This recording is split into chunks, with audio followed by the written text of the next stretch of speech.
Bu androgenni, ya'ni nasli ekan. Buni davolashning iloji bormi yoki taslim bo'lib qo'ya qolaveraylikmi degan fikrlar bo'ladi. Yoki davolasak baribir foydasi yo'q, genda bor ekan deb qayg'uga tushmaslik kerak. Soch to'kilishi bu qanday kasallik? Soch to'kilishi har bitta ayniqsa yigit kishini asosiy muammolardan biri hisoblanadi. Chunki bu tashqi ko'rinishni belgilab beradigan holat hisoblanadi. Agar bu vaqtdan oldin shu jarayon yuzaga kelsa, har bitta inson uchun noqulay holat bo'ladi. Hijolatchilik holat bo'ladi. Hurmatli obunachilar, bugun aynan shu soch to'kilishi haqida gaplashamiz. Soch to'kilishini biza o'zimiz tushunadigan tilda ikkiga bo'lib olamiz. Birinchisi androgenni alopesiya deydi, ya'ni naslga bog'liq soch to'kilishi. Ikkinchisi patogenetik alopesiya. Bu ichki a'zolarda bo'layotgan o'zgarishlar, vitaminlarning yetishmasligi, organizmda gormonlar ishlab chiqarilish muvozanatining buzilishi, stress faktorlar shular sabab bo'lishi mumkin. Har ikki holatda ham yechim qilsak bo'ladi. Birinchisi androgenni alopesiya, ya'ni nasli soch to'kilishi odatda tepadan to'kilishi mumkin yoki ikki chakka tomondan to'kilishi mumkin. Bu agar ota tomonda bo'lsa, amakilarda, agar ona tomondan bo'lsa, demak tog'alardan o'tishi mumkin. Bu androgenni, ya'ni nasli ekan. Buni davolashning iloji bormi yoki taslim bo'lib qo'ya qolaveraylikmi degan fikrlar bo'ladi. Yoki davolasak baribir foydasi yo'q, genda bor ekan deb qayg'uga tushmaslik kerak. Sababi jarayonni to'xtatib qolsa bo'ladi. Jarayonni to'xtatib qolish uchun mikrolimitlar, selen preparatlari bilan birga jigar faoliyatini yaxshilash, metabolizmni yaxshilash bilan birga jarayonni to'xtatib qolsa bo'ladi. Ikkinchisi juda ko'p uchraydi. Endi bu patogenetik soch to'kilishi. Bu inson hayoti davomida ma'lum bir kasalliklarni boshdan o'tkazsa, vitaminlarning yetishmasligi, uzoq muddat antibiotiklarning qabul qilinishi, yosh bolalarda, chaqaloqlarda qo'rquv faktoridan keyin ham o'choqli uya bo'lib to'kilishi, gormonal balansning buzilishi, o'spirin yoki sal kattaroq kishilarda chuqur qayg'u, stress faktorlari, demak bu patogenetik soch to'kilishiga sabab bo'lishi mumkin. Bu kasallikni davolash ancha effekt beradi agar davolasak. Birinchi navbatda buni davolash qanday amalga oshiriladi? Har doim aytganman, har qanday kasallikni davolashdan oldin uni yuzaga kelishida sabab bo'ladigan omillarni topib olishimiz kerak. Sabablar topilsa, sabablar bartaraf etilsa, kasallik ham chekinadi.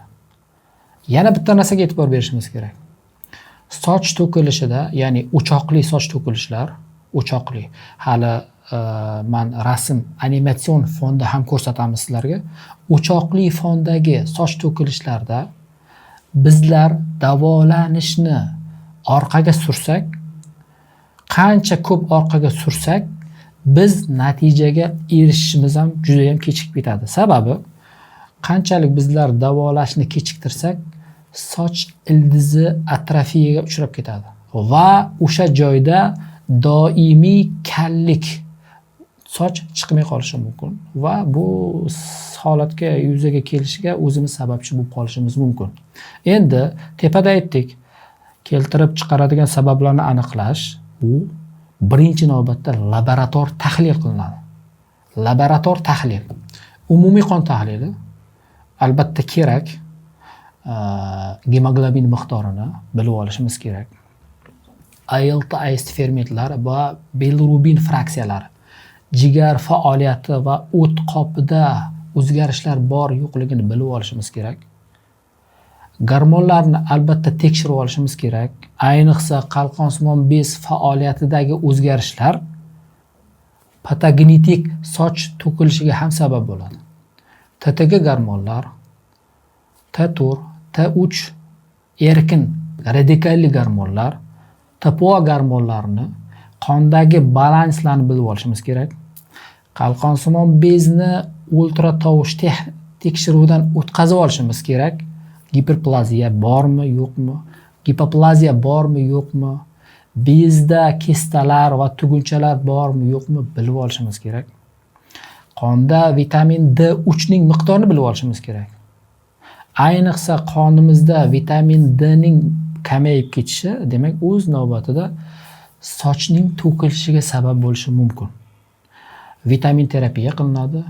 Mani taktikam odatda 1 oylik va 2 oylik konservativ lecheniya, ana undan so'ng to'kilgan sohalarda maxsus muolajalarni qabul qilinadi. O'shanda effekt bo'ladi.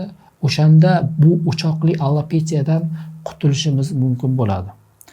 Aytgancha, odatda har bir insonda, sog'lom insonda normada bir kunda 100 tagacha soch to'kilishi bu tabiiy. Chunki to'kilgan soch o'rniga yangi soch ildizlari mustahkamlanib, soch chiqish davom etib ketaveradi. Shuning uchun 100 tagacha soch to'kilishi kitoblarda ham yozib qo'yilgan. Bu norma hisoblanadi. Keyingi faktorlar, asosiy faktordan biz qochishimiz kerak. Tashqi faktorlardan, masalan, bular doimiy uzoq muddat quyoshda yurish. Quyoshda yurish, ultra binafsha nurlar, infraqizil nurlarning bevosita sochimizga va ildiziga ta'siri natijasida ham soch ildizining zaiflashishi va o'z navbatida soch to'kilishiga sabab bo'lishi mumkin. Stress faktori, uzoq muddat depressiyaga yurish, bu ham soch to'kilishiga sabab bo'ladi. Sovuqda yurish, ayniqsa qish fasllarida bosh kiyimsiz yurish, bu ham soch to'kilishiga sabab bo'ladi. Sochni tez-tez yuvish va tez-tez shampunlarni almashtirib turish, bu ham demak soch to'kilishiga sabab bo'ladi. Yana bitta kalit so'z, ich qotmasligi kerak. Agar ichakda peristaltika tizimimiz ishdan chiqqan bo'lsa, bu ich qotishga sabab bo'ladi. Ich qotishi o'z navbatida yaxshigina ichkarida intoksikatsiya beradi va soch to'kilishiga ham sabab bo'lishi mumkin bo'ladi.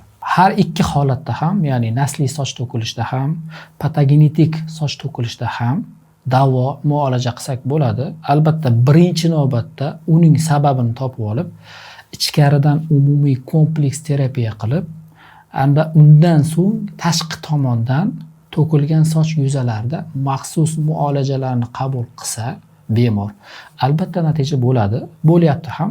Shuning uchun bu kasallikni iloji boricha tezroq vaqtida soch ildizchalari zarar yetmagan holatda, ya'ni atrofiyaga uchramasdan buni davo muolajalarni boshlasak ancha samara beradi va bu muammolardan qutulishingiz mumkin bo'ladi.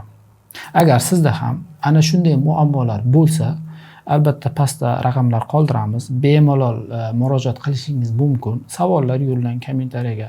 Albatta javob beraman, yozib qoldiraman. Sizlar bilan men dermatolog Jafar Sariqov bo'ldi. Keyingi videoda bitta mavzu haqida o'ylayapman. Ayniqsa yosh katta ayollarda, ko'pincha ayollarda uchraydi. Yuzning qizarishi, burunning va peshona sohalarining qizarishi, rozatsiya kasalligi haqida gaplashamiz. Hozircha sizlar bilan xayrlashaman. Salomat bo'ling.